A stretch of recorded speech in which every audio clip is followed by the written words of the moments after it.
hari ini tuh aku mau ngecek Kopdes. Karena kan kemarin kan Prabowo bilang Kopdes sudah dibuka 1066 unit. Oh iya ya, Ya. benar-benar. Kau sebagai PR nih, coba kau tunjukkan di sini atau di kota Sintang nih, udah ada belum Yes. Kopdes Merah Putih yang udah buka? Oh ayo, Boleh. ada kok. Nanti aku tunjukin. Oke. By the way, Kopdes ya, Ya. bukannya Indomaret.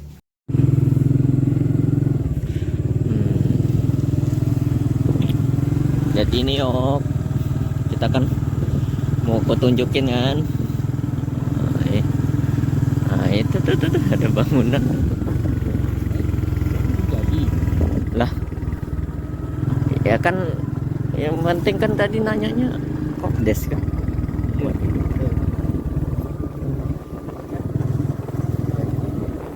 Apa? Apanya? Sudah diresmikan 1066. Ya. Ya ini belum jadi. Gimana tadi ada yang jaga? Itu lagi ngawasin. Oh. Ngawasin. Tuh, ini letaknya tuh kan. Kita tadi udah masuk dari dari sini nih. Putar. Putar dulu ya.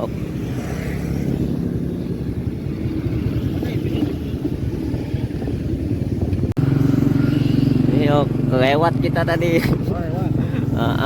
Ini nih Kopdes udah buka belum? Udah.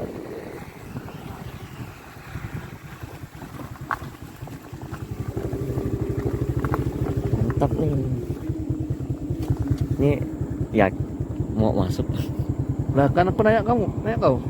Kayak belum buka dah. Saya harusnya kan garasi. Sepertinya belum siap sepenuhnya. Belum siap.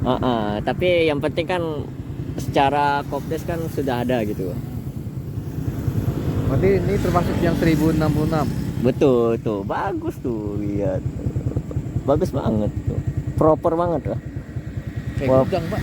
Hah? Kayak gudang. Enggak lah. Ini tuh ini depan. Masuknya dari situ kayaknya. Ini bagus banget, Cuk. Tuh, kosong. Belum. Kan mati lampu daerah kita. Lagi libur kayaknya ini. Libur. Nggak apa lah. Kita yang penting kita sudah melihat Kopdes ya, Ya. teman-teman. Kita nyari tempat dulu untuk ngobrol. Assalamualaikum warahmatullahi wabarakatuh. Waalaikumsalam. Kembali lagi di PR Rezim.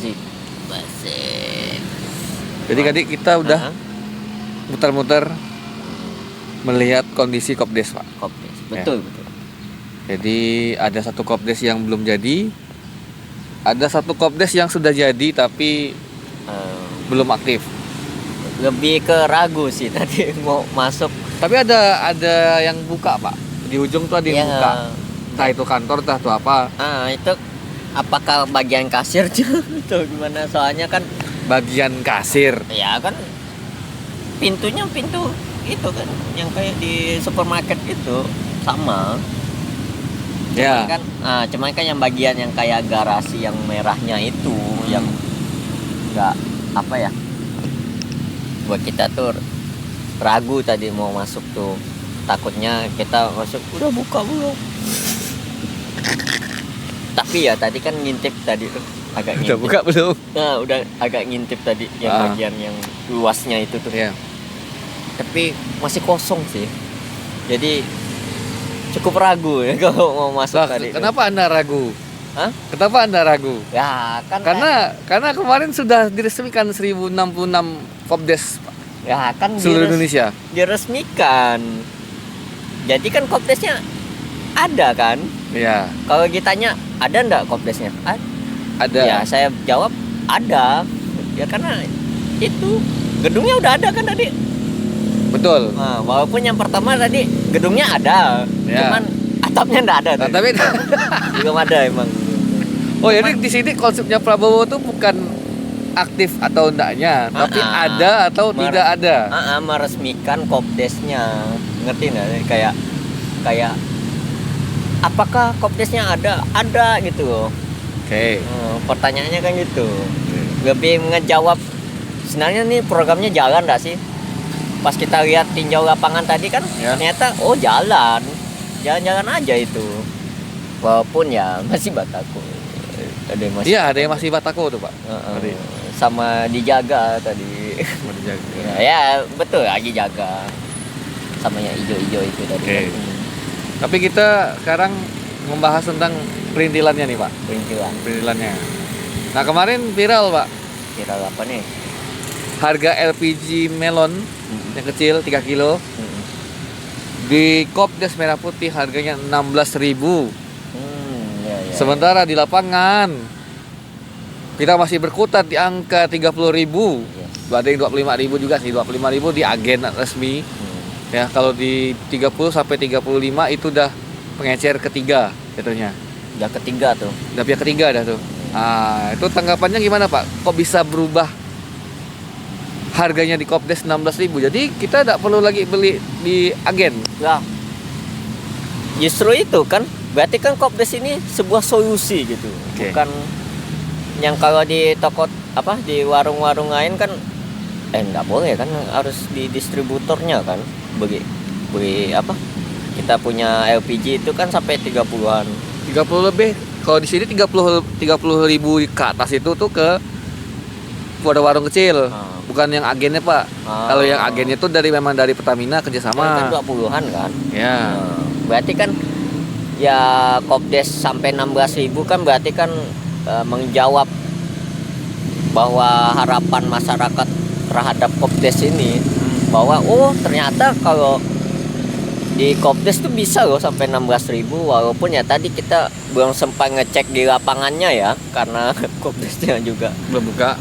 Kosong tadi itu. Kosong. Jadi ya lebih dari 16.000 ternyata kan kosong gitu. Nggak bisa beli kita. Gimana? Betul juga. Jadi stok juga tidak ada gitu kan. Stok nggak ada berarti kan nggak perlu ngeluarin duit. Gitu. Oke. Walaupun ya yang diperlukan emang tabung gasnya sih kan. Cuman kan kemarin sampai 16.000 kan ya jelas lah. Karena bapak nomor satunya langsung turun, jadi gede tulisan 16.000 tuh ya berarti itu sebagai patokan. Mungkin kan kenapa di warung-warung sampai 30-an itu kan ya belum ada patokannya yok. Jadi gitu Pak. Kenapa diviralkan sampai 16.000 tuh ya biar ngejawab warung-warung ternyata cuma 16.000, nggak perlu sampai 30.000 gitu. Sebenarnya itu salah satu pengendalian dari harga gas yang mahal, mungkin seperti itu. Jadi adanya Kopdes itu merupakan solusi untuk pengendalian harga LPG. Betul 16.000 kan ya.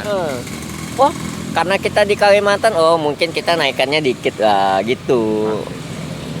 Kan ya itu bentuk dari pengendalian harga 16.000. Oke, lalu kemudian Pak, kemarin juga ramai juga Pak dibahas. Kopdes ini formatnya lebih kayak supermarket Pak. Supermarket. Seperti Indomaret, Alfamart dengan etalase yang banyak, rak-rak yang banyak, dan salah satunya adalah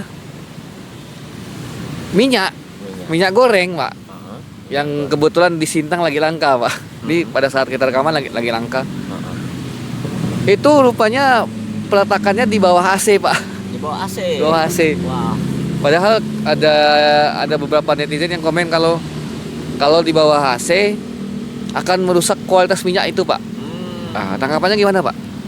Tanggapannya ialah tadi kan ini kan Kopdes ya, Koperasi Desa. Sedangkan minyak kita ini kan diletak di bawah AC. Di bawah AC. Kata netizen bakal merusak kualitasnya dari minyak itu Pak. Solusinya Pak, solusinya tanggapannya Pak? Tanggapan saya sih mungkin itu sebagai sebuah memberi tahu kita bahwa ini tuh contoh buruk gitu loh. Oke. Ya, itu aja sih. Jadi ini sebagai contoh buruk. Jadi sengaja diperkatakan yang aneh-aneh tuh bahwa ngasih tahu kalau warung yang benar tuh jangan kayak gini gitu loh. Ngetaknya jangan giniin. Maksudnya kayak Kopdes gitu Pak ya? Jangan kayak Kopdes. Oh, jangan kayak Kopdes. Iya, Kopdes ini kan istilahnya kan dia kan bagian punya proyek nasional nih. Iya, iya. Karena dia proyek nasional kan sebagai contoh. Contoh itu kan tidak harus yang baik doang. Oh. Berarti kan harus ada contoh buruk juga. Oke. Jadi ya pergetakan segala macam itu ya mungkin mengisyaratkan bahwa jangan kayak gini Oke. gitu, jangan kayak gini. Sekaligus kan ya berarti netizennya juga aware terhadap oh ada loh Kopdes gitu. Yang kayak gini gitu. Kopdesnya aja kan kita awareness dulu. Awareness itu. Iya, kan baru dibuka apa istilahnya? Kopdesnya kan baru diresmikan. Ya. Jadi kan berarti butuh yang namanya tuh digendangkan gitu. Digaungkan. Gaungkan, Gaungkan, Pak. Biar orang tuh tahu, oh Kopdes sudah buka, Oke. makanya sengaja tuh diletak mantap kayak gitu dong. Ada yang di bawah AC, ada berjarak jarak, itu ngasih tahu aja, udah buka loh Kopdes gitu. Walaupun ya di Sintang balik lagi tadi belum ada. Ya. Dan uniknya adalah di Sintang sendiri, nggak tahu lah kalau di tempat lain ya. Nah, Mungkin kebanyakan netizen juga komen, kenapa letak Kopdesnya itu tidak berada di tengah kota atau mungkin di pusat desa misalkan, karena kan koperasi desa atau koperasi kelurahan. Kenapa tidak diletakkan di tempat yang strategis dan diletakkannya di dekat-dekat seperti tempat-tempat yang tidak strategis, lahan kosong, dekat kuburan dan lain sebagainya Pak? Tanggapannya Pak? oh kan tadi kita udah survei ya, Ya. khusus yang Sintang ini. Setelah kita tadi ke sana, saya rasa itu tempat-tempat yang terpencil lah, istilahnya susah gitu. Berarti kan tempat yang susah ini kan ada orang-orangnya juga, ada pemukiman juga. Oke. Jadi ya tetap ada yang beli kok. Nggak menjadi sebuah masalah sebenarnya peletakannya itu. Oh, tidak ada masalah sama sekali untuk Tidak ada. meletakkannya. Nggak ada. Karena ya tadi masih pusat, dibilang pusat kota juga, tapi masih masuk kan tadi. Ya. Nah, jadi nggak masalah kan. Terus yang tadi yang pinggir jalan loh. Terus dekat SPBU, kurang strategis apa itu? Termasuk strategis itu. Mungkin yang dilihat tuh yang tidak terlihat oleh netizen tuh ya tadi nggak terjun ke lapangannya, cuman apa? Dekat apa kuburan, dekat Ada ini. kuburan, Nah, ada itu kan isu-isu lahan kosong. doang. Coba lah langsung tadi kayak kita tadi tuh datangin langsung. Pas kita masuk, Kopdesnya sih ada nih kan titiknya nih dekat ini kok pemukiman. Jadi tetap nggak masalah, nggak ada masalah. Nggak ada masalah Pak ya? Nggak ada masalah. Oke, kemarin Pak sempat viral juga Pak Apa tuh? bahwa supplier Kopdes itu berasal dari Indomarko Pak, alias Indomaret Pak. Indomaret. Jadi barang-barangnya kebanyakan berasal dari Indomaret. Itu tanggapannya gimana Pak? Soalnya viral Pak. Ya, Kopdes merah putih. Nama aja udah merah putih. Indonesia banget dong. Indomarko. Ada Indonya. Sudah. Berarti Indomarko Masih sendiri masih di bawah pemerintah. Iya, Indonesia juga kan? Masih Indonesia. Jadi yang namanya Kopdes nih kan nama Kopdes nih biar yang apa ya? Distributornya nih istilahnya kan masih Indonesia. Jadi ya nggak ada masalah sih. Tanggapan dari saya pribadi dari saya nih ya tidak ada masalah karena kita masih di bawah naungan Indonesia nih karena bukan per daerah juga gitu. Tapi ironinya ada salah satu daerah yang menutup gerai-gerai Alfamart Indomaret Pak. Nah, kurang jelas apa kan emang gitu Kopdes. Kopdes. Ada Pak, ada. Loh. Ada. Karena emang switching dari Indomaret, Alfamart nih kan ke Kopdes gitu, Pak. Oh, ada switching. Iya, switching aja, ganti branding aja sebenarnya, ya enggak sih? Sebenarnya tuh lebih ke Indonesia kan banget aja. Sama kok ganti kepemilikan juga sih kan. Karena kan secara kan Indomaret, Alfamart juga udah banyak kok. Dan masalahnya adalah kemarin juga yang pegawai mereka nangis-nangis Pak.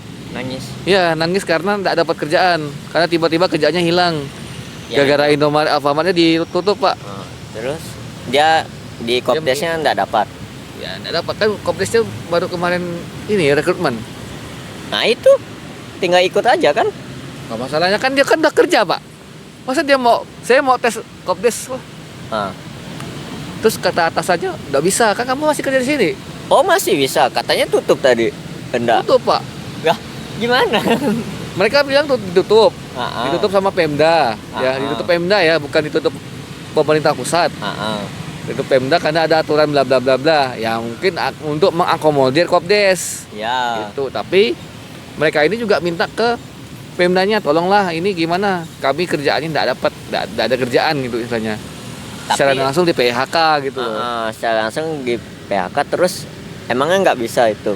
Ikut Kopdes gitu kan? Ikut Kopdes. Tahu Pak, belum ada info lagi. Nah itu mungkin ya suruh lebih nasionalis aja kali ya gitu. Lebih ke join ke pemerintah gitu. Karena kan nggak cuman Kopdes aja nanti pekerjaannya, bisa aja daftar yang di SPPG kan. Sesama proyek-proyek pemerintah nih kan harus terintegrasi gitu. Oke. Jadi kalau sampai nangis ya wajar lah. Di wakil presiden kita pun kan memang sedang udah menjanjikan lah 19 juta lapangan pekerjaan. Jadi jangan khawatir, masih berapa tahun. Jadi memang nggak dikasih milestone berapa tahun, cuman kayaknya ada lah, tetap ada lah. Jadi mungkin suruh nganggur berapa bulan nggak tahu gitu. Kemudian Pak, ini ngomong-ngomong soal koperasi desa Pak ya, desa. Ada kata-kata desa. Kemarin Pak Prabowo bilang, presiden kita bilang kalau masyarakat desa itu nggak pakai dolar Pak, karena dolar kita melemah, dolar terhadap rupiahnya melemah maksudnya, dolarnya menguat. Nah, Prabowo bilang kalau Indonesia terutama di desa itu nggak pakai rupiah Pak. Ya. Banyak netizen yang komplain Pak karena kenapa pernyataan tersebut tidak etis ya Pak ya, untuk dibicarakan di ranah umum, karena ya masyarakat desa masih menggunakan barang-barang impor kayak misalkan pupuk, kemudian pangan-pangan tuh itu masih ada yang impor Pak. Nah sampai ke masyarakat desa mungkin bisa lebih mahal Pak dibanding yang sekarang. Nah, tanggapannya gimana nih Pak? Bisa sampai ngomong kayak gitu tuh gimana ceritanya? Ya, tanggapan saya nih ya, untuk Pak Prabowo sampai ngomong masyarakat desa tidak pakai dolar. Pertanyaannya lagi, benar enggak? Kan kita pakai rupiah. Betul. Dia enggak ngomongin nominal. Jadi ya pernyataan dia sah-sah aja. Jadi enggak, masyarakatnya kan mikirnya kan kejauhan, padahal Pak Prabowo cuma ngasih informasi aja. Kita tuh nggak pakai dolar, kita tuh pakai rupiah untuk di desa gitu loh. Jadi ya dia nggak ngomongin harga pangan naik gara-gara kita impor segala macam, enggak. Dia cuma ngomong aja kita tuh nggak pakai dolar kalau transaksi di desa tuh nggak pakai dolar emang. Dia nggak ngomongin nominal. Dia cuma ngomongin mata uang apa nih di desa nih, kan pakai rupiah, betul lah. Jadi tidak ada salah pernyataannya. Cuman kan netizen baik lagi mungkin mikirnya kejauhan gitu loh. Padahal Pak Prabowo ini kan gimana ya, setiap omongan tuh ada perhitungannya gitu loh. Jadi dia cuma istilahnya dia mengeluarkan pernyataan tuh ya segitu aja, ngasih tahu info aja. Oh, desa kan nggak pakai dolar. Iya, memang. Karena yang mempengaruhi apa kurs itu kan yang ngurus-ngurus kan orang-orang pemerintahan. Iya kan? Jadi kan memang ya ngapain ngurusin dolar gitu. Yang penting kan kita pakai rupiah. Tapi balik lagi nggak ngomongin nominal. Nggak ngomongin nominal Pak ya? Nggak ngomongin nominal, nggak ngomongin makin mahalnya tuh dia nggak ngomongin itu. Jangan orang presiden kita kan jalan-jalan ke luar negeri terus. Oh iya Pak, tiap ini sudah dua tahun ya? Oh, udah Udah 2 tahun nih, dari 2 tahun udah mau jalan 2 tahun, udah lebih dari berapa negara yang dikunjungin Pak? Iya. Nah, kemarin juga sempat bilang dia targetnya itu mau di range sekitar 17.800 sampai 16.800 gitu pokoknya targetnya. Jadi sebenarnya tuh Indonesia mau dibuat stabil, tapi harga rupiahnya melemah gitu Pak. Tanggapannya gimana Pak? Apakah akan mencapai 17.845 Pak? Wah, ngomong-ngomong itu kalau dari saya sih kemarin kalau nggak salah saya ngeliat klip Pak Purbaya ya. Bilang beliau yakin kok, bahkan tadi kan bilangnya 16 sampai 17. 16.800 sekitaran mau distabilkan. Nanti Pak Purbaya tuh ngomong bahwa bisa kok menguat sampai 15.000. Walaupun ya nunggu berapa bulan gitu. Jadi kan selagi Pak Purbaya masih senyum ya Pak ya? Iya tuh balik lagi Pak Purbaya masih bisa senyum senyum nangis atau senyum terkekeh-kekeh Pak? Terpingkal-pingkal rasa saya kayak aduh bos kocak nyuruh doang. Tapi itu baik lagi kan selama Pak Purbaya masih senyum nggak usah dipikirin lah masalah dolar itu ya.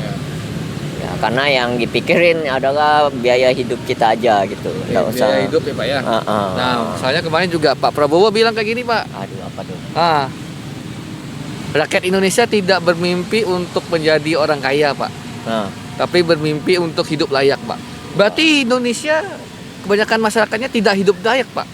Masyarakatnya ya? Iya, karena mimpinya hanya sebatas layak aja, bukan kaya raya. Ya, saya sebagai masyarakat itu ya memang untuk saat ini kalau mau mimpi ketinggian tuh rada susah nih. Karena ya balik lagi tadi ya, biaya hidup segala macam tuh naik di rupiah.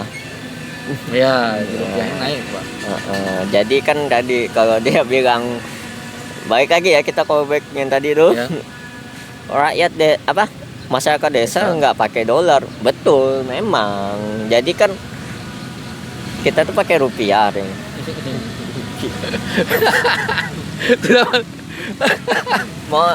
mau gimana pun ya itu tuh sebenarnya mimpi udah aja. Gitu, Pak. Iya lah. Kalau kita sudah sampai kaya raya mah itu mah pengusaha lah. Iya. Berarti hidup layak tuh hidup layak adalah mimpi masyarakat Indonesia. Mimpi memang. Emang lagi mimpi, tapi kenyataannya sedang meronta-ronta Pak. Lah, nggak ada yang salah pernyataan dia. Betul kan? Pernyataannya nggak ada yang salah. Dia kan cuma ngasih tahu aja. Sekarang nih kondisinya nih dengan rupiah melemah terus dengan itu lah segala macam. Dia cuma ngasih informasi doang. Jadi tidak memberi solusi Pak berarti Pak. Ya kan karena yang menikmati kan pemerintah gitu. Kita sebagai masyarakat ya ngikut-ngikut aja kan. Bisa apa gitu Pak. Tapi dengan mengikuti pidato Prabowo yang kemarin nih Pak ya. Itu sepanjang pidato Pak.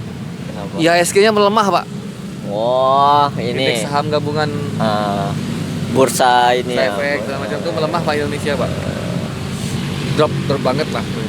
Ya kan. Tanggapannya Pak? Tanggapan saya ada kutipan di X tuh satu kalimat Pak Prabowo tuh. Sekalinya Pak Prabowo pidato tuh kayaknya kiamat maju satu. Cuman itu kan itu tanggapan netizen. Oh lebay itu emang. Masa sampai kiamat satu hari kiamat dimajuin enggak. Saya itulah Pak Prabowo ini memang sedang menyiapkan apa ya, kan semakin kritis nih kan, apa negara kita nih lagi untuk masyarakat kalangan bawah nih benar-benar lagi diuji lah. Oke. Nah biasanya di negara yang kayak gitu nanti lahirlah pemimpin yang bisa mengeluarkan dari masa-masa kritis itu. Nah Pak Presiden kita ini sedang menyiapkan itu yo. Oh. Jadi dia sengaja tuh buat kritisin, kasih kebijakan-kebijakan yang bikin kan nanti lahir lah dari situ. Jadi positif thinking aja. Nanti 2029 lah penentuannya di situ. Oh, bodoh di situ Pak ya. Ya kita gambling di situ. Sebagai penutup nih Pak, Ah, pada saat peresmian Kopdes kemarin nih Pak, ya. beliau sempat melontarkan beberapa statement-statement yang menurut netizen agak aneh, Apa itu? yaitu soal hitung-hitungan Pak. Hitung-hitungan. Apa itu? Hitung-hitungan yang ujung-ujungnya adalah angka 13 Pak. 13. Iya. 13-nya apa nih? Kemarin 13 sebagai angka keberuntungannya dia Pak. 6 tambah 5. 5. 6 tambah 5. 6 tambah 7. 6 tambah 7 13. Angka keberuntungan 13 20. Sekarang tahun 2000 26. 2 tambah 0 tambah 2 tambah 6. 2 tambah 0 Tambah 2 tambah 6. 10. 10. 1 tambah 2. 10 tambah 2 Enggak, 1 1 tambah 2 3. 10 tambah 3. 13. Angka keberuntungan Prabowo 13. Wow, 13. Itu gimana tuh Pak? Itu angka pernyataan dia 2030. Ada unsur 3-nya tuh. Saya pakai hitungan 20 tambah 0 2 30. 2030 katanya prediksi itu Indonesia bubar. Iya. 3 kurang 2 1. Ada hubungannya 1 sama 3. 1 sama 3 ini disebut 13. Angka keberuntungan dia. Bukannya angka 13 itu angka kematian.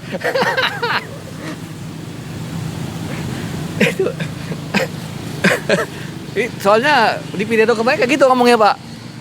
Wah, mohon maaf nih. Ini di luar kapasitas. Kapasitas ya Pak ya. Di luar kapasitas Sampai sebagai Bakom pun nggak mau klarifikasi Pak. Bakom pun ini ya Bakom Teddy. sampai pusing. Kayaknya itu memang udah di ranahnya logiknya Pak Prabowo. Jadi itu udah ranah tingkat atas. Jadi kita sebagai PR ya, oh bagus Pak gitu. Itu angka, kalau dia menganggap itu angka keberuntungan, wah selamat gitu loh, kayak good luck. Itu enggak ada pesan yang gimana-gimana, itu cuman baik lagi for your information. Dah gitu aja. Oke, terima kasih Pak Ayo. atas waktunya. Terima kasih buat teman-teman yang sudah mendengarkan PR Rezim kali ini. Kita ketemu di episode PR Rezim selanjutnya. Assalamualaikum warahmatullahi wabarakatuh. Hidup Jokowi.